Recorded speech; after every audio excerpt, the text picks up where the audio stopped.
Welcome, Kelly. Thanks for having me. I'm so happy to be here. I'm really looking forward to talking to you. I remember I first came across your Instagram, I think it was years ago when you were with Bob. And I remember seeing your profile and I was like, I feel like we have a lot that we would relate with each other on at the Yeah. time. So it's kind of funny in full circle that we're sitting here today. And, unfortunately, we're probably going to be delving into like grief and some of our shared experiences that we were just talking about before we started Yeah. recording. Like circumstances are different, but it seems like relate on a lot of things and feelings are sometimes the same. So, Exactly. really excited to delve into all of that. Actually, I don't know if you remember, but I had messaged you. I just looked today. It was 2020. One of my best friends had been following you and she goes, I think you guys should be friends. Like you guys No have so much in way. common. You should reach out to her. I was like, I don't really do that. I think that's weird. I don't like reaching out to people I don't know.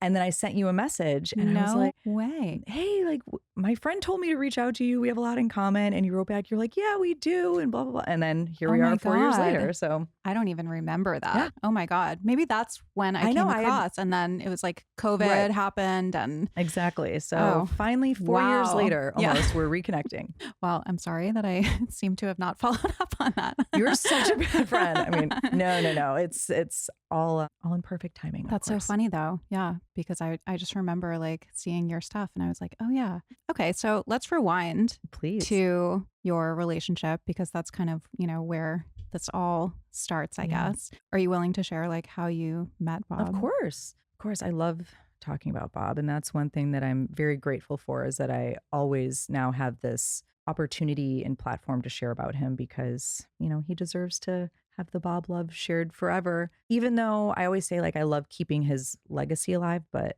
like, I don't really even need to do that because he kind of does it all on Mm-hmm. his own. Yeah. But we met the old fashioned way on social media. No way. Yeah, it was actually, and I'll give you the real story, which I usually give people the half real story. It was on Raya, but I didn't see him on there. He saw me. So he saw my profile and then went to my Instagram Mm. and then reached out to me on Instagram, but actually had a mutual friend because I was living in Chicago at the time. And he reached out to this friend and was like, hey, do you know this Kelly Rizzo girl? Because he was in media.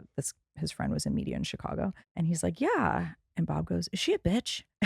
And he goes, no, I think she's really nice. I don't know her well. And he goes, I want to send her a message. Can you let her know I'm going to send her a message? So this guy then reached out to me and was like, Bob Saget's going to DM you. And I think my first That's reaction, this funny. sounds so horrible, but I was like, ew, why? And because I was like, there was a big age gap and wasn't really my typical What was type. the age gap? 23. Okay. Yeah. So I was 36 at the time and he was 59. And then when we really got together, it was 37 and 60, which was a lot, but he just presented in such a youthful way. I mean, he was more fun than I was half the time. Even at 65, like we'd go to Vegas and he'd be like, let's go to the nightclubs and get a table and get bottle service. I was like, okay. But he initially, when he reached out, he like invited me to a show or something. And I was just like, I'm not really into it. But then we became friends. And then I was like, damn it, he's charming. Crap. I was like, I can't have a crush on Bob Saget. This is weird, And Did you watch Full House growing up? I did, but I wasn't a super fan. My sisters were more super fans and really were into it, where I was more of a casual watcher. And I was a super fan, I think. Yeah. Yeah. And I mean, I certainly didn't think at the time watching it, or for me, it was more like we watched America's Funniest Home Videos every Sunday. Oh, that's right. I forgot about that. Thinking that like that guy in the suit that's doing the funny voices, like he's going to be my husband one day. Like it was very weird, very surreal. But yeah, and then I just kind of gave in. I'm like, damn it, he's great. All right, I can't get away from this. Let's see what happens here. I could relate to the age gap thing. I mean, that was obviously a huge thing in my relationship as well. Ours was bigger than 23. But I don't know if you felt this way. I mean, it sounds like you did. When I first met my ex, I was like, he is more youthful than I am. Like, he just had this kind of young spirit about him, this energy, I think also because of like the nature of his work and everything. You have to have a lot of energy. And that much. energy comes across as very youthful and very just like young and exciting. Yes. Yeah. I think a Mhm. lot of people have a hard time understanding, like, for a 30-something-year-old woman, what they would be attracted to in somebody older. But I'm also like, you look at these people who are successful, it's not just for no reason. Like, they have so many amazing qualities. But I'm curious, like, if you dealt with, pushback and judgment around that. In the very beginning, even from my family, from my friends, it was more my family just because they truly love me and were concerned and just wanting to make sure I was doing the right thing, where they were like, but honey, he's so much older. Like, that's what are you going to do? Like, what about the kids thing? Like, how's that going to work? And, at the time when we first started dating, I was still a little on the fence about having kids. I knew I didn't want them Mhm. and I knew I wasn't a big kid fan, Yeah. but it's that thing that you just assume you're going to have them because that's just what you Yes. do. Yes. And so I wanted the option. And I knew that that option with him in the very beginning, it was difficult because he was older and already had 3 adult children. But then soon after we started dating, he was like, yeah, I'm not going to do that again. And I was like, I don't blame you. I don't want to do it now. I wouldn't want to do it at 70. You know what I mean? And so when that option was taken away, then, my family was like, are you sure that you want to give up the kid thing? And then I was like, did you watch Sex in the City? I assume. Okay. Every episode, probably Okay. 5,000 So times. then, I could quote every single okay. thing. So then Yes. you can relate to the saying when Carrie and Yes. Charlotte were at the park and Charlotte's like, she was dating Alexander Petrovsky and Mhm. she's like, how can you give up a baby for a man you hardly know? And she goes, well, why would I give up a man that I love for a baby I hardly know I want? So, And I was mic like, drop. right. And I was like, yes, like here I have this wonderful man. So what I'm going to give him up for a baby that I pretty sure I don't want in the first place, but let's say I do.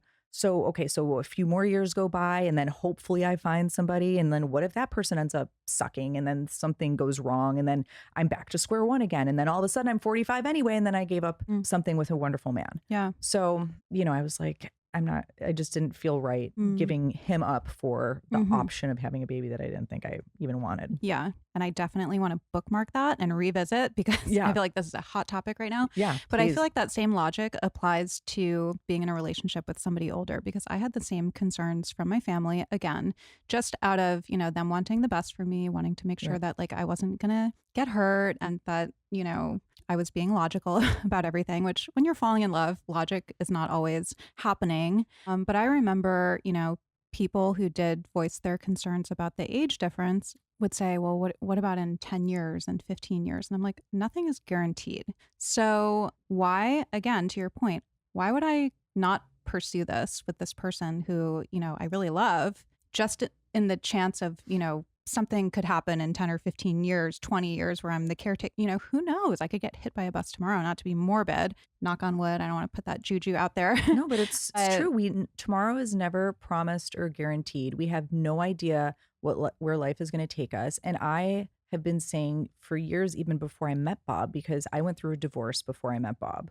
And then I went through a horrific, horrific breakup that was absolutely like earth shattering to me. And then I met Bob. And I would say, like, you can't plan life. Like, what a joke that you think you can plan life. Like, life has other plans. Life will, anytime you're like, I have these plans, I have it all figured out, life is going to come and smack you in the face. Mm. So just do what feels right to you at that time. Like, no relationship is guaranteed forever. Mhm. And look at what I learned. I had this relationship with this wonderful man for 6 years. And something absolutely tragic happened to him very unexpectedly. But do I regret getting into that because of the ending of it? Absolutely not. I'm so grateful I did because I got to have this wonderful love with this amazing man that I will be forever grateful for. So, he changed me. I changed him. I made him happy. Like the last 6 years of his life, he was always saying, and his kids will say, like, we're the happiest years of his life. So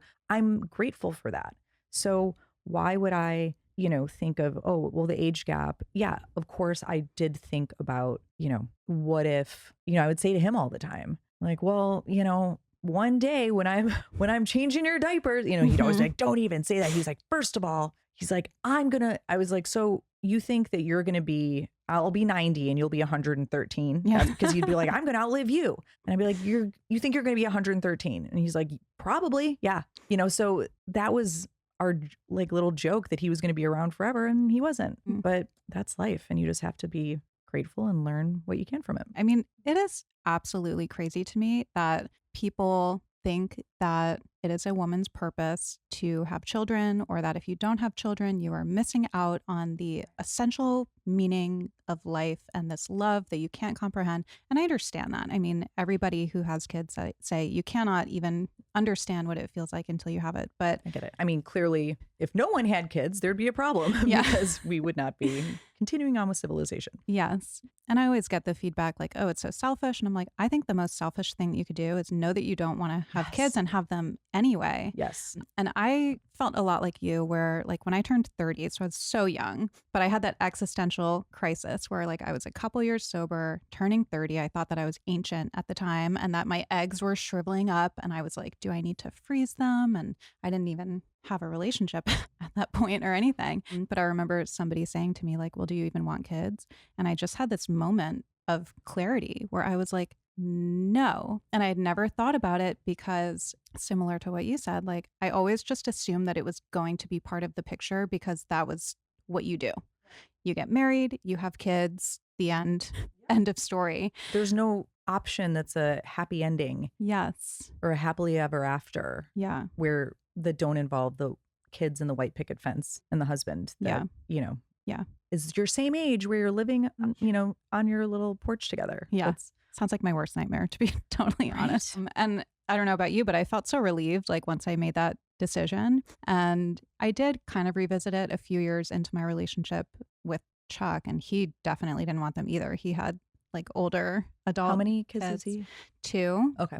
But I remember talking to him and being like, I think maybe I'll freeze my eggs because people were kind of getting in my head again. And he's like, well, where am I in this equation? Because like, I don't want kids. And then I just kind of put it to rest because I was like, why would I put myself through that when like I know about myself that I don't? Yeah, Bob had an interesting take when I brought up the egg freezing thing, like before maybe it was around the time we got engaged or right before we got engaged. I brought it up briefly and he got so offended by it because he was very sensitive. And in his mind, he thought I was using that as an insurance policy for if we were to ever break up, that now I could go have kids with somebody else. That's what Chuck thought, I think. Right. And he's like, well, so you're thinking about, I was like, no, that's not what I'm thinking about. I was like, to be honest, I don't know what I'm thinking. It's just people are saying that this is what I need to do. Yes. Like, I don't know. Yeah. And then, when it kind of, he was a little offended by it. And then I'm like, I don't really want this anyway. And I'm like, I hear the process sucks. I'm like, forget it. Yeah. And I didn't have that existential dread at 30 because my mom had me and my sisters at 38 and my sisters at 41 and 43. So in my head, I always thought if I have them at 40, whatever, that's fine one day. So to me at 30, I was like, oh, I've still got tons of time. And then when I met Bob and then I was in my late 30s, I was like, all right, this is probably a do or die moment. And then I was like, nope, not for me.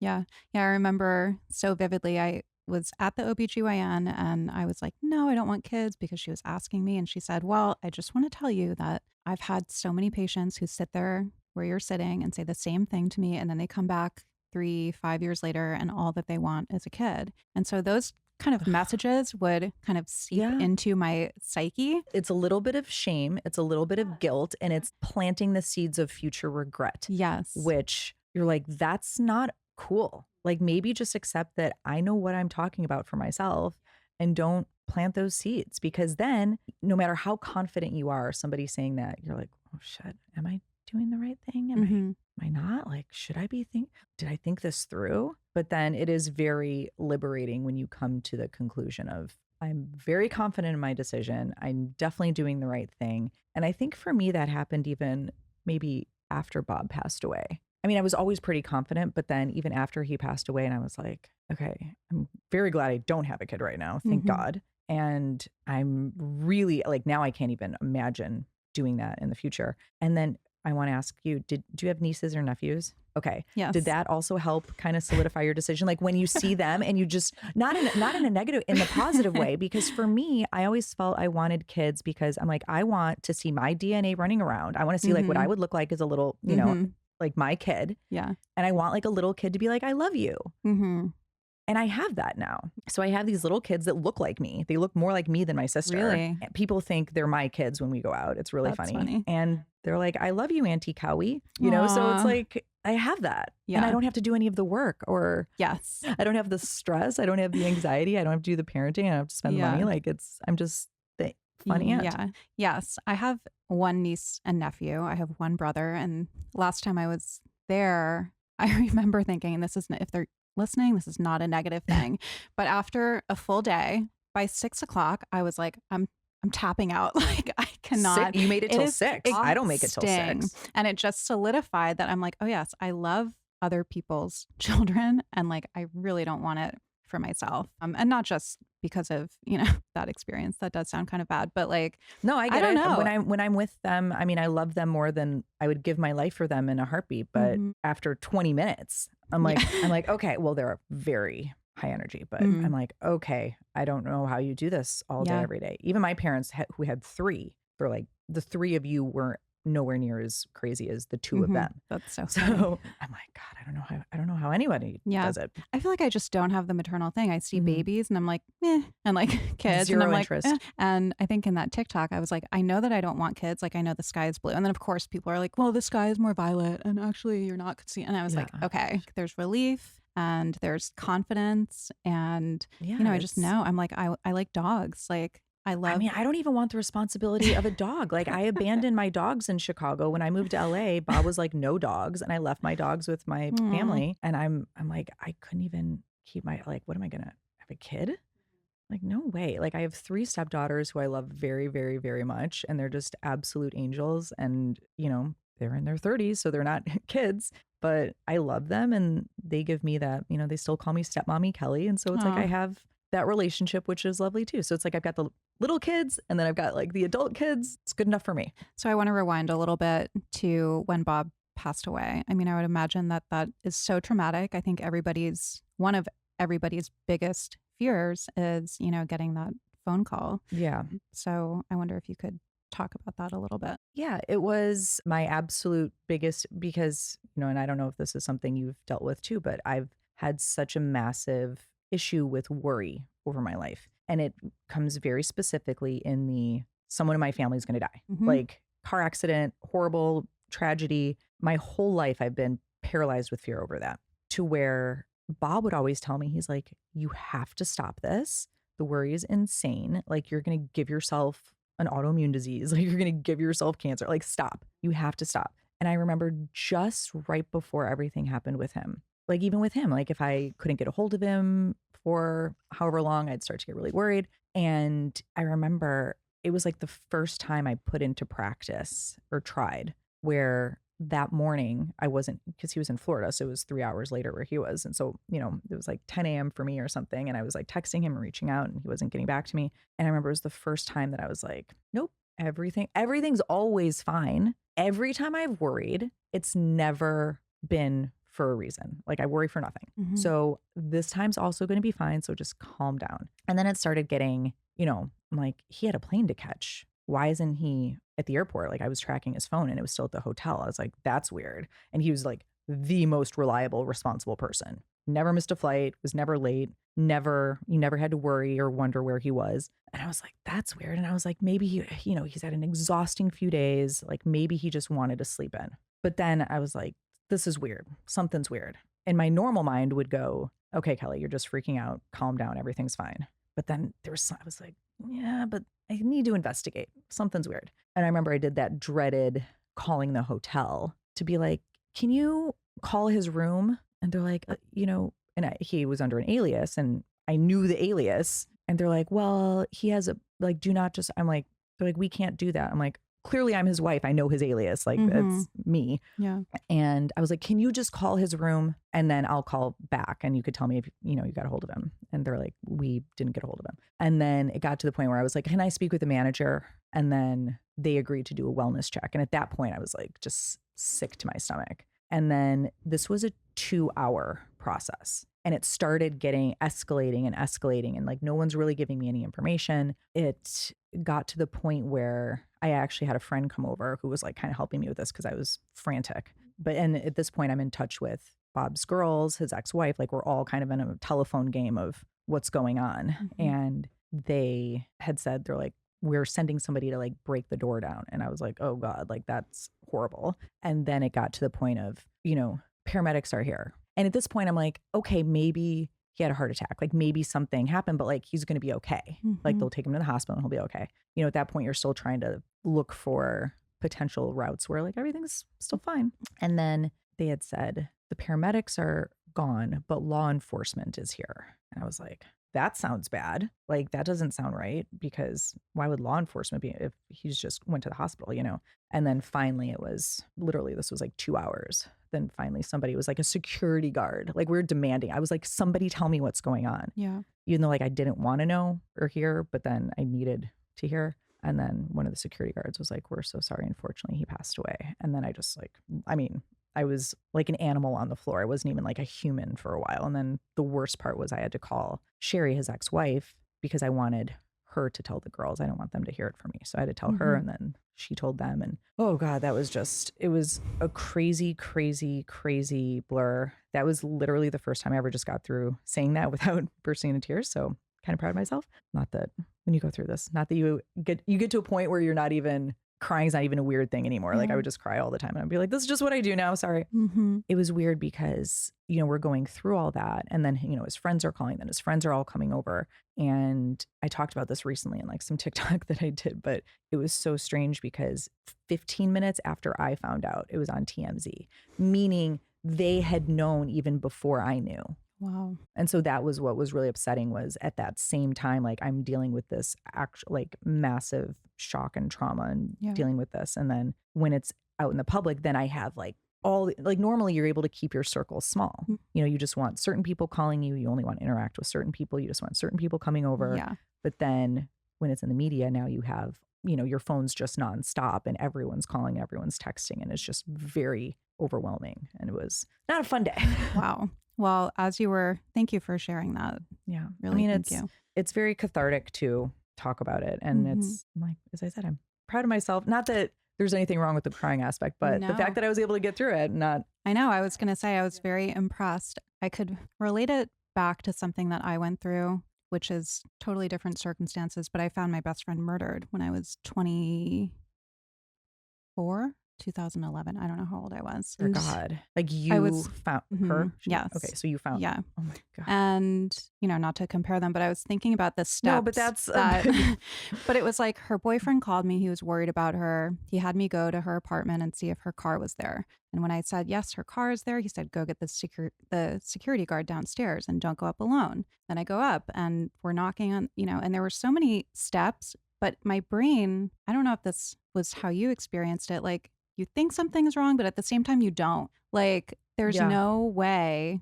that, I don't know, so the many worst is people going to are- happen. Yeah. There's no way this is going to end with your friend being in that Yes. position. There's no way this is going to end with Bob's not here anymore. Like what? Yeah. That's not an option. That's not feasible. Yes, which is so interesting because I feel like we have evolved to have this like worst case scenario thing for survival. Right. But when that's happening, like I could relate to what you said, where it's just kind of like a blur, and So you went through the worst, because that was almost my nightmare. I was saying, well, at least I didn't find him. And at least I didn't have to see. And I mean, obviously, I don't know the circumstances of how you found your friend, but the one thing I'm grateful for is that Bob was very peaceful. They found him very peacefully in his bed, like sleeping. Yeah. It was not a distressed situation. Yeah. Even though he had his, because he had fallen, so he had his head injury, but like they found him very peacefully. But still, the thought of seeing him in that way, like I know he wouldn't have wanted that. And Mhm. so I'm very grateful that like I wasn't there in that sense. So the fact that you witnessed something like that firsthand, I can't even imagine. Yeah. I mean, they're both insanely traumatic, I think, Yeah. in different ways. And when I think of that situation, what you're saying makes sense to me. And at the same time, when I think of like, if that were my partner, I feel like it would be so hard not being there, like being so far Right. away. Right. Well, So, part of me was like, well, you do feel if I had been there, yeah. then, you could have helped, you could have done something. Maybe it wouldn't have happened to begin with, because maybe he wouldn't have gotten up to go to the bathroom in that moment or something, whatever it is. But then I go back to it. Why I didn't feel the guilt was it would have been one thing if, let's say, I was supposed to have been there and then I canceled the trip last minute or something, but like I was never supposed to be there. It wasn't a trip that I was ever going on. So I felt a little bit better about that. And then, of course, like you want to be there like for the last moments of your loved one. But at the same time, I'm like, wasn't supposed to be there. He probably wouldn't have wanted me to be there. He wouldn't have wanted me to see him like that. So, Yeah. you know, So, what was the grief roller coaster like for you? it was, well, the first week was, I mean, just so incredibly traumatic. And so, I mean, I had just gotten over COVID. And so I was still had like, it sent that into like a spiral. I had 103 fever all week. That week, like leading up to his funeral, it was just a nightmare. I felt absolutely horrible. And like, I thought I was going to die. And then I didn't, there was a little part of me that was like, nah, this can't be real. Like, he's coming home. Like, come on. This is not because I hadn't seen him, And then when I actually saw him at the funeral, then I was like, okay, this is real. This is no joke. Like, this is legit. And then it was a little bit of until we knew what happened to him, because we didn't know. We just assumed like it was a heart attack or a stroke or something until we found out that he had fallen, which was 2 to 3 weeks later. So like that whole time there was all of this just weird feeling of like, well, what happened? And so you couldn't really be at peace until you knew what happened. And then when we found out what happened, as hard as it was to reconcile that, it was this weird freak accident. And then I was like, was he in pain? Was he scared? And like, you think all of these things. But then when we got to the point where we kind of realized that we were, even though it was horrible, we were at peace with that. Like, this is what happened. It is what it is. There's nothing we could do to change it. It was a freak accident. They happen, unfortunately. And this is the story. Like some level of acceptance. Exactly. So I was in a place very early on. And I know this is not necessarily typical, especially if, God forbid, somebody like loses a child or something. I know that's a completely different ballgame. But because of the fact that Bob had lived 65 years on this planet and did so much in his time to make the world a better place and to make people so happy and to bring joy and laughter to millions of people over 40 years, that there was something in me that was like, that was his story. And he made the world a better place. And I'm just lucky to have been a part of it for the time that I was. And I was engulfed in this immense gratitude from so early on that kind of overshadowed anything else in terms of, regret. And like, I was sad. I missed him, but I was at peace with it from very early on. And so I think the acceptance and the peace and like the gratitude made it so much just a healthy process for me. So it was still sad. But there was no like weird destructive behavior. I wasn't in denial. I wasn't, reclusive. I wasn't retreating into a hole. Like, I was doing it in a very healthy way. And I had the most incredible support system of, his daughters and my family and some of his friends, that it was tolerable. That makes sense. If that, I don't know if that's like the best word to use, but where I was able to get through it in a healthy way because I was at peace. That's an amazing perspective to have. And I know that's not feasible for everybody. Yeah. But that was just it's very my journey, admirable, though. I mean, Thank you. I just don't know that I would be able to muster that, but I feel like you don't know what you're capable of until you are in these situations, And I remember I had a therapist on my podcast a few years ago. I reference this all the time, but she said like she was actually talking about worry and thinking about worst case scenario and what if this happens? What if that happens? And she said the version of you that can handle that thing if and when it happens will be born into existence the moment that happens. Meaning you meet yourself where you are, like you become who you need to be in that moment. Yeah. And that always stuck with me because even in my own life, like that's been the case. My big thing that I struggle with is fear, similarly to you. Worry and fear go hand in hand. Yes. Yeah. Fear, worry, same thing with like loved ones and, oh my God, they're not answering the phone. And I always kind of thought that went back to what happened with my friend, but I think it started even before that. Yeah. I mean, that would have been, if it didn't happen before that, I'd be like, yes. That would have done it. Yeah. And I have explored that a lot in therapy. But when I look back on my life, like, and some of the worst things that have happened, even that, a version of myself was born in that moment that learned how to handle that, Right. and different versions have been born along the way, like as it's come out in different ways. And Yeah, it's so true because you say to yourself, like, oh my God, if that were to happen to me, like people would say to me, like, oh my God, if I ever lost my husband, like I wouldn't be, I'm like, yeah, well, I said that too. yeah. And But then, what are your you, options? right. And then like you do it, you deal with it. And the other thing I'm grateful for is, I always have the fear of like, God forbid, like when something happens to my parents one day. And as horrific as I know that will be one day, because I went through what I went through with Bob, I know I'm not saying it'll be easy, but I'll be better equipped because I felt that pain. Like if you've lived your whole life and nothing bad has ever happened to you and everything's been Hmm. great and like you've never had this like gut punch and this like knife in your heart before. And then when it happens the first time and you survive it, then you're like, okay, I don't want the knife in my heart again, but at least if it's there, like I'll know what it feels like, Yeah. So I feel slightly more equipped to handle it. Were there any things that you were doing prior to that happening that you feel like did equip you? Not that you could ever imagine that happening, but like, I don't know, were you meditating? Like, or doing yoga? Like, is there No, anything that nothing. made you feel resilient and strong? I know that you're looking for a practical thing that could help other people going through, but what helped me prior to was just having a very, very strong support system and knowing that I had, like, no matter what, like, especially my sister Kristen is just my angel on earth. And I can't even, she's a built in therapist, she's a built in best friend, she's built in everything. So having my sister and my family, I knew that because I had gone through things in the past and they helped me through it, I was like, all right, if anything does happen, I know I have them. And same thing. Now that this happened, I know going forward, if anything else does happen, at least I have that support. Mhm. So I think the most important thing possible, and always my advice, is just making sure that you're really surrounded by people who truly have your best interest at heart and will be there for you no matter what. Because when, shit hits the fan, you need like that trust tree and that Mhm. circle I around love the you trust tree. that's going to be there for you no matter what. And some people maybe don't surround themselves with the best people always, and then when they go through a really hard time and they're like, I don't have the support, no one's there for me, it's like, cultivating those relationships throughout your life is what's, I think, the most important thing. So when you need them, they're there. Okay, so we're fast forwarding a little bit to now, and now you've been, open about the fact that you're dating again and everything. What has that process been like for you? Because I would imagine after something so traumatic like that, I just know for myself, if that happened, like I would feel even more anxious about becoming attached to somebody, and all of the worries and everything that with that.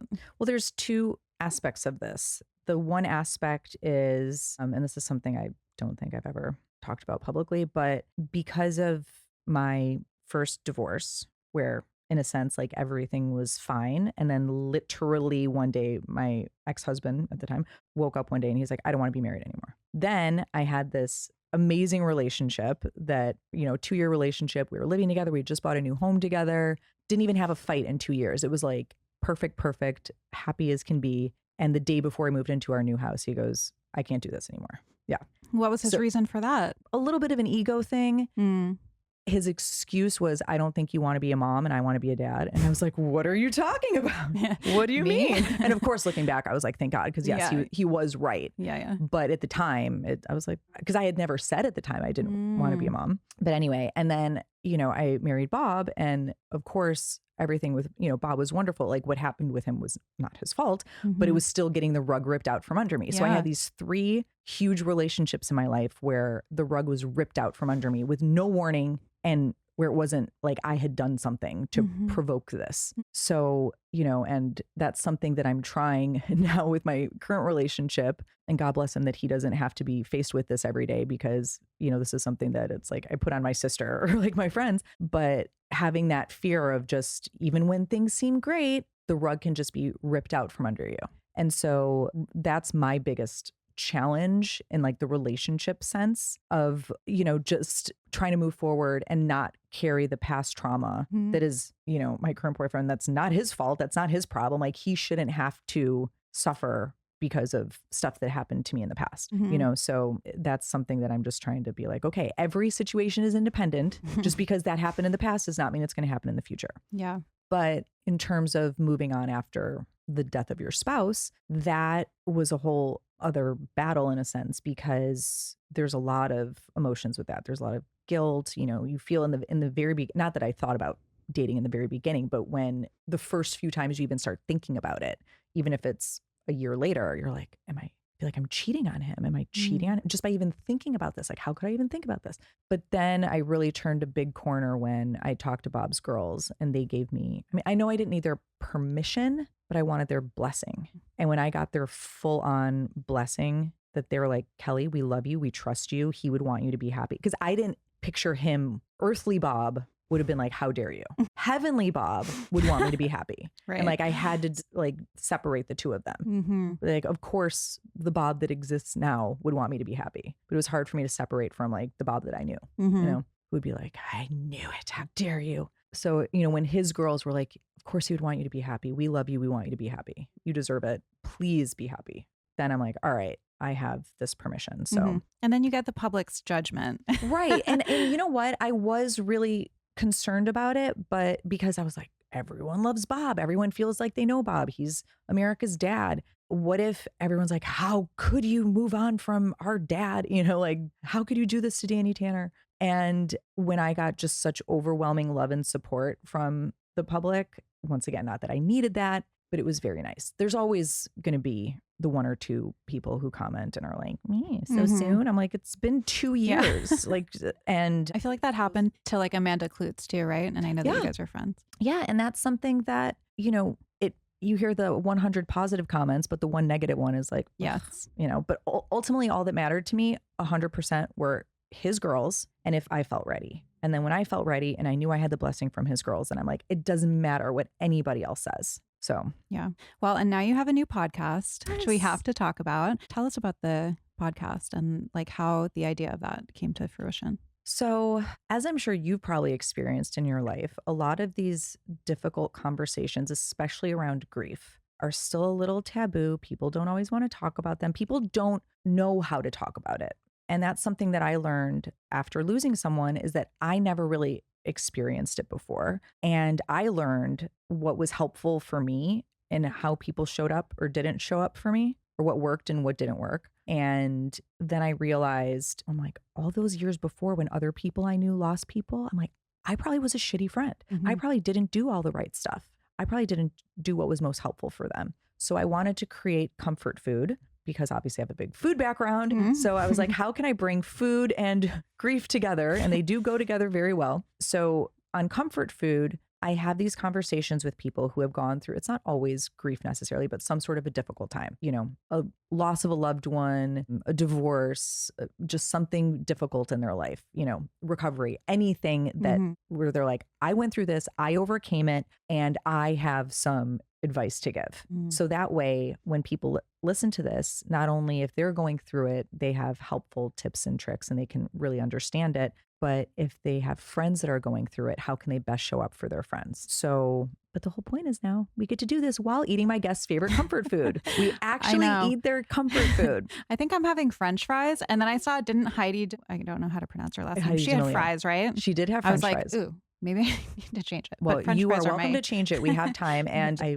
do want to know specifically what kind of fries, but we can get into that in a minute. Okay. But yeah, it's just been so wonderful to have these conversations with people who, a lot of them, I do love having comedians on, because I learned that gallows humor and laughter through these difficult times is one of the most helpful things. Being married to a comedian, I thankfully was able to experience that. And so, I've had on a lot of Bob's friends, a lot of comedians, and just people who have gone through tough times that really are open about sharing their stories. And that's been so meaningful. So I'm very grateful that you're going to come on and share your story, which is just absolutely going to be so helpful to so many. And I know it's so wonderful that you've been so open about sharing everything. Thank you. Well, likewise. I mean, I think to your point, like grief and really anything difficult, like still so taboo.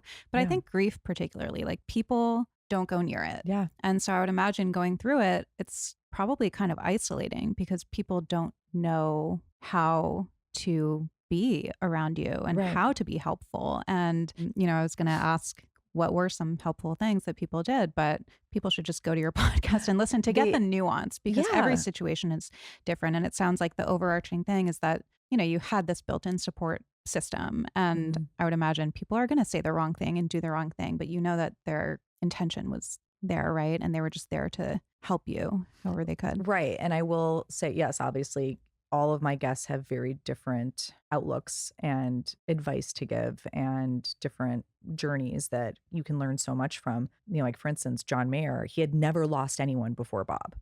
And his take on loss now that he's experienced this world, because, he's very poetic and very Mm-hmm. existential, his take on it is just so brilliant. So to hear his take, and then I had on that I'll give some very practical advice. Rabbi Steve Leder, who has been at the deathbed of over 1,000 people, he said, when people are grieving, he said, just show up as your authentic self. He goes, if you're a hugger, hug. If you're a baker, bake. If you're a crier, cry. If you're a laugher, laugh. Like whatever it is that is you, show up as that person, Mm. because that's all people crave when they're grieving is just authenticity. Mm. And people can sense if you're being fake. So just show up as your real authentic self and just be you. And that's the best thing you can do.